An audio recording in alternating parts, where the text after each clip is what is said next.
Welcome to Sunday School for Sunday, May 25th, 2025, for our junior students, ages 9 to 11. I do not own the rights to this music.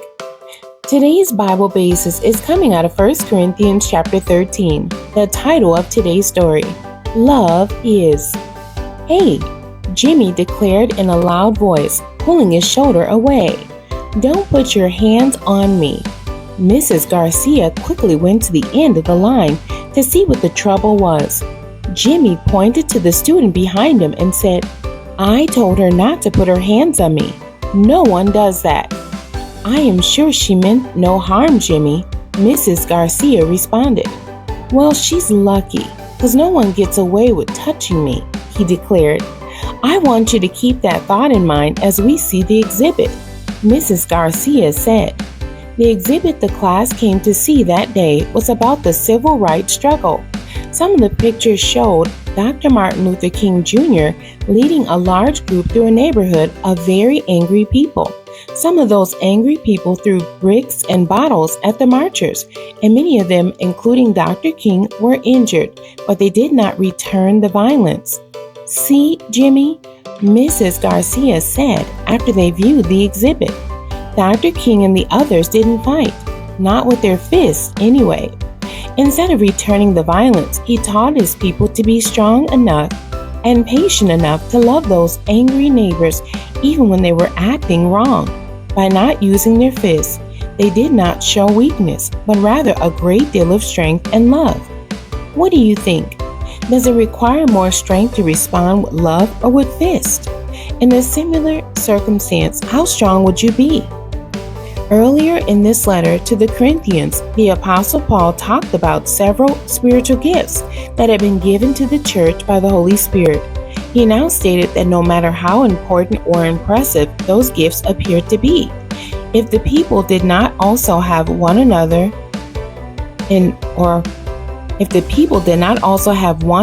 important gift, then all the others were of little or no importance. That one important addition was the gift of love.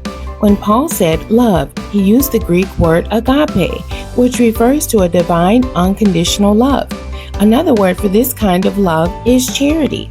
1 Corinthians chapter 13, and this is the King James Version. Though I speak with the tongues of men and of angels and have not charity, I am become as sounding brass or a tinkling cymbal. And though I have the gift of prophecy and understand all mysteries and all knowledge, and though I have all faith, so that I could remove mountains and have not charity, I am nothing. And though I bestow all my goods to feed the poor, and though I give my body to be burned and have not charity, it profiteth me nothing. No matter what you do for the Lord, you must do it with a heart full of love, or it is meaningless. Paul then told the church how they could recognize true love when they saw it. Charity suffereth long and is kind. Charity envieth not. Charity vaunteth not itself, is not puffed up, doth not behave itself unseemly, seeketh not her own, is not easily provoked, thinketh no evil, rejoiceth not in iniquity, but rejoiceth in the truth, beareth all things, believeth all things, hopeth all things, endureth all things. Charity never faileth. But whether there be prophecies, they shall fail. Whether there be tongues, they shall cease. Whether there be knowledge, it shall vanish away. For we know in part, and we prophesy in part. But when that which is perfect is come, then that which is in part shall be done away. When I was a child, I spake as a child, I understood as a child, I thought as a child, but when I became a man, I put away childish things. For now we see through a glass darkly, but then face to face. Now I know in part, but then shall I know, even as also I am known. While all the gifts given to the church are necessary, the time will come when most will come to an end. But there will never be a time in this world or the next one when there is no need for love. That gift will never end. See how Paul finished by listing the three greatest gifts that we have. And now abideth faith, hope, charity. These three, but the greatest of these is charity. Because we are still in this world, we need all three, faith, hope, and love.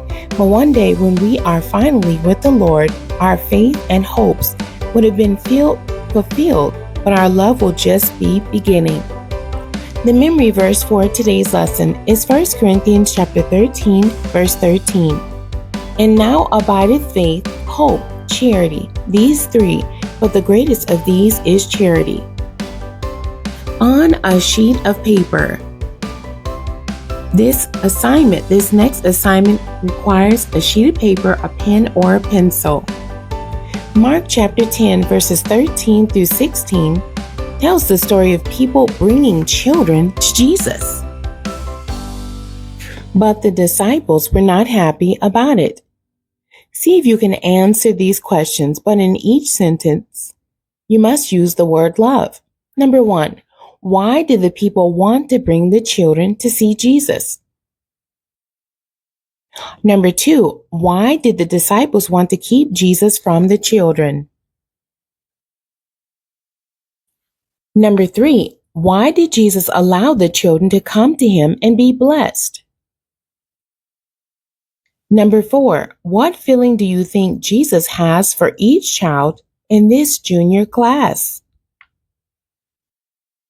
One of the best ways to show your love for people is to be ready to offer your help when they are in need.